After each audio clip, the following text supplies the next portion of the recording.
trying to protect your soul. Realize you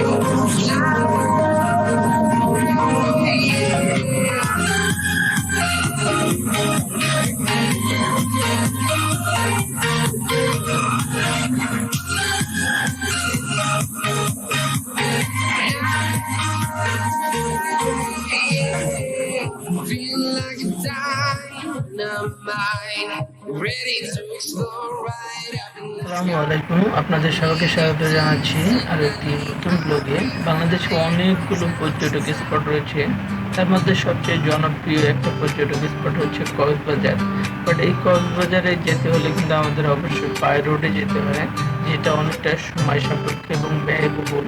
তো অনেকে আছেন যে এই ব্যয়বহুল এবং সময়কে সময় বাঁচানোর জন্য আপনারা খুব সহজ একটা শর্টকাট রাস্তা খুঁজতেছেন, তাদের জন্য মূলত আজকের এই ভিডিওটি। অর্থাৎ হ্যাসেল ফ্রি জার্নি করার জন্য আপনারা কিন্তু অনেকে চান।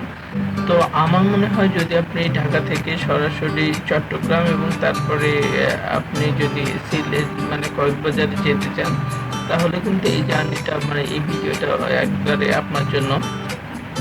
আজ আমরা সরাসরি চট্টগ্রাম যাব এবং সেখানে আমরা যাত্রা বিরতি করে আবারও কিন্তু আমরা কক্সবাজারের উদ্দেশ্যে রওনা দিব বাই ট্রেনে।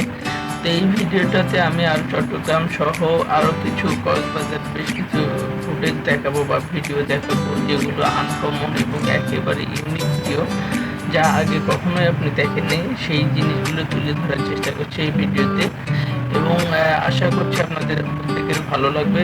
যদি এই ভিডিওটা ভালো লাগে তাহলে অবশ্যই আমার চ্যানেলটা সাবস্ক্রাইব করবেন এবং সঙ্গে থাকবেন। তো কথা না বলে চলুন শুরু করা যাক।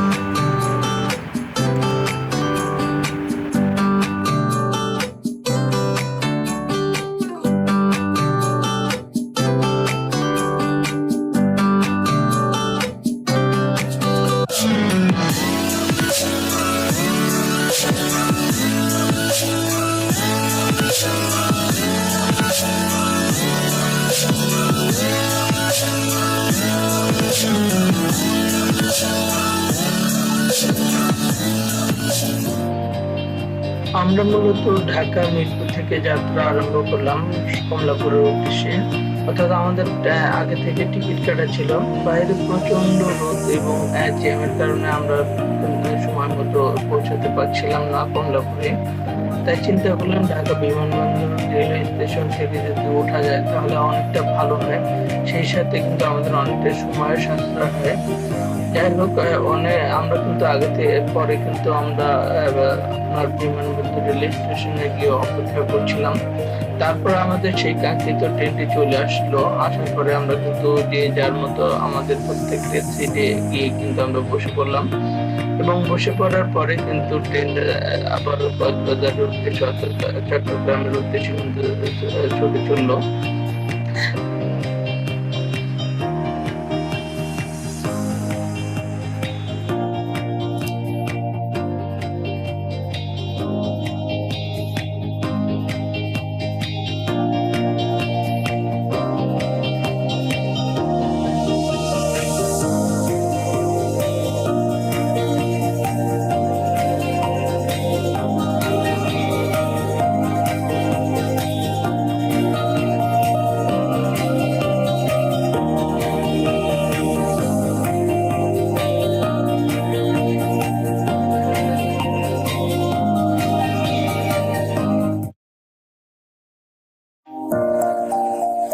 বাইরের সেই চিরচেনা অপরূপ দৃশ্য আমার মনে ব্যাপক আন্দোলিত হচ্ছিল।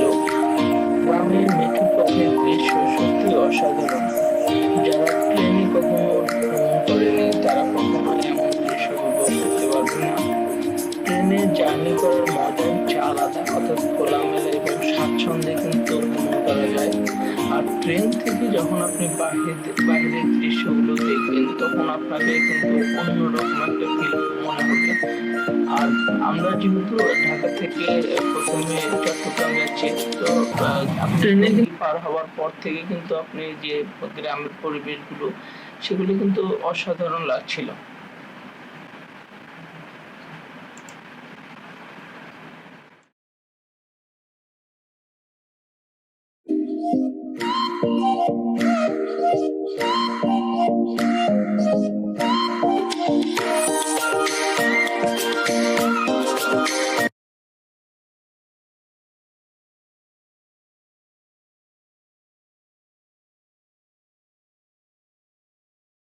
আমরা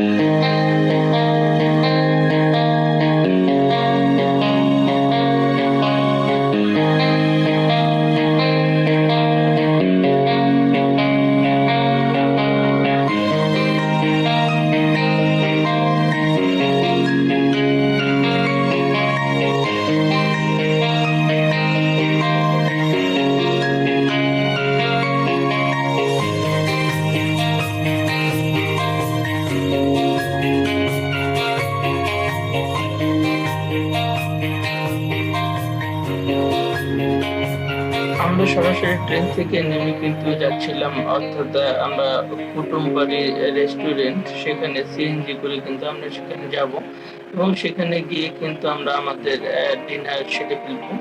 তো সবাই আমরা গুটি গুটি পায়ে হাঁটছিলাম সামনের দিকে, চট্টগ্রাম রেল স্টেশনের দিকে এগিয়ে যাচ্ছিলাম।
এবং আমরা এই মুহূর্তে রয়েছি কুটুমবাড়ি রেস্টুরেন্টে, চকবাজার।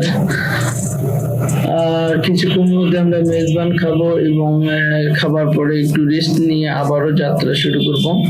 তো আমরা এই মুহূর্তে ঢুকছি কুটুমবাড়ি রেস্টুরেন্টে এবং আমাদের কিন্তু সেই মেজবান চলে এসছে।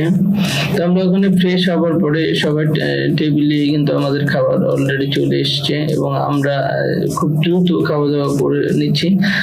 আর আমরা চেষ্টা করছি যাতে মেজবানটা খুব সুন্দরভাবে খাওয়া যায় এবং খুব একটা আগ্রহ ছিল আমাদের মধ্যে যে একটা আসলে চিটাগাংয়ের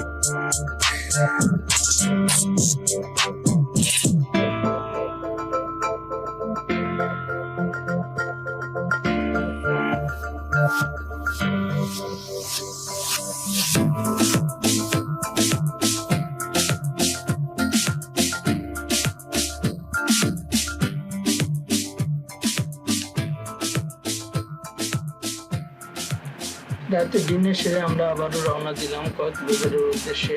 অর্থাৎ চিটাগাং থেকে আমরা তখন প্রায় রাত 2টা থেকে 2:30টার মতো বাজে, তখন রওনা করলাম কক্সবাজারের উদ্দেশ্যে। এবং কক্সবাজারে প্রায় আমরা এসে 6টায় 6:30টার দিকে এসে পৌঁছেছি। তখন ভোর একেবারে সূর্য উঠবে এইরকম সময়ে। তো যাই হোক, এবং আসার পরে দেখছি কক্সবাজার যে স্নিগ্ধ আবহাওয়া, অর্থাৎ এত সকালে অনেকে আসছে দেখার জন্য, এবং কক্সবাজারটা এত সুন্দর। এবং সবচেয়ে বেশি ভালো লাগে কক্সবাজারটা যদি আপনি খুব ভোরে, অর্থাৎ মানে 6টা থেকে 7টার মধ্যে যদি কক্সবাজার যান, তাও এবং ওই সময় যদি আপনি এই জিনিসটা কক্সবাজার সমুদ্র সৈকতে ভ্রমণ করেন, মানে যান, তাহলে কিন্তু দেখতে পারবেন যে ওখানকার যে খুব সুন্দর একটা আবহাওয়া এবং সুশীতল বাতাস, সেটা কিন্তু স্নিগ্ধ বাতাস আপনাকে মনোমুগ্ধকর করবে, মানে আপনার মনকে নিমেষে কিন্তু চাঙ্গা করে দিতে পারবে।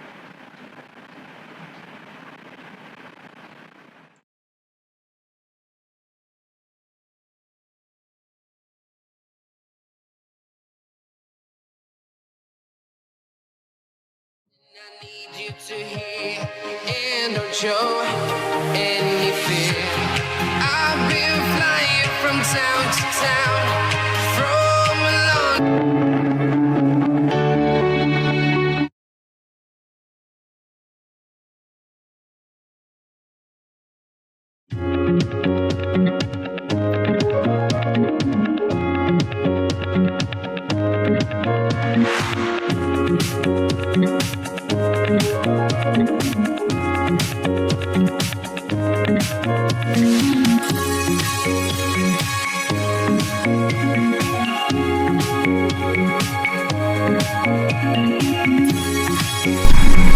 যদি কক্সবাজারের প্রথমবারের মতো দিয়ে থাকেন তাহলে অবশ্যই চেষ্টা করবেন যে এখানে যে পাখি দিয়ে যে মাছগুলো তৈরি করে সেগুলো যেন আমি দাম খরচা করে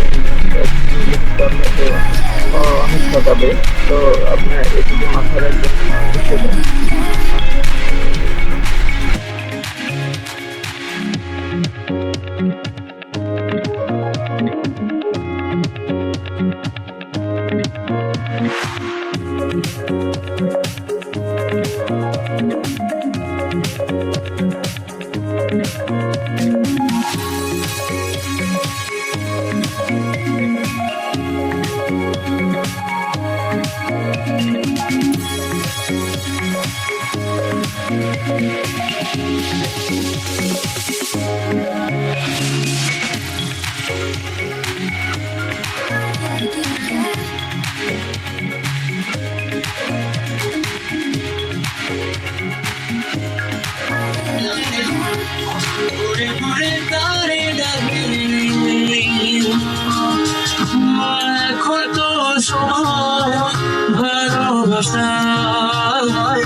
আসার পরে কিন্তু এখানে আপনারা একদম ঢেউ ঢেউ ঢেউ সংলগ্ন জায়গায় গিয়ে সমুদ্রের পাড় থেকে বিকেলে সেই সূর্য অস্ত যাওয়ার দৃশ্য দেখতে দেখতে যেন এক অন্যরকম অনুভূতি। লাবণী পয়েন্ট, কলাতলী, ইনানি, সেই সাথে হিমছড়ি পাহাড় থেকে সমুদ্রের সৌন্দর্য যে কাউকে কিন্তু বিমোহিত করবে।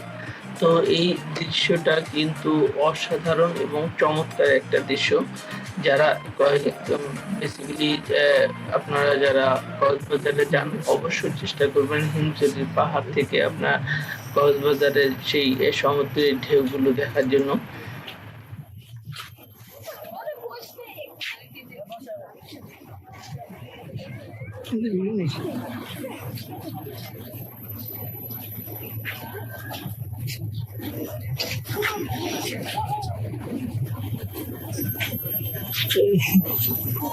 চিনতে পারছেন? এই যে বাবু, এই যে আম্মু, কেমন লাগছে? হ্যাঁ দর্শক, আজ এ পর্যন্তই। যদি ভিডিওটা ভালো লাগে তাহলে অবশ্যই আমার চ্যানেলটা সাবস্ক্রাইব করে সঙ্গে থাকবেন এবং বেল আইকনটা বাজিয়ে দিবেন। ততক্ষণ পর্যন্ত সবাই ভালো থাকবেন, সুস্থ থাকবেন। হাতে কাঁদো।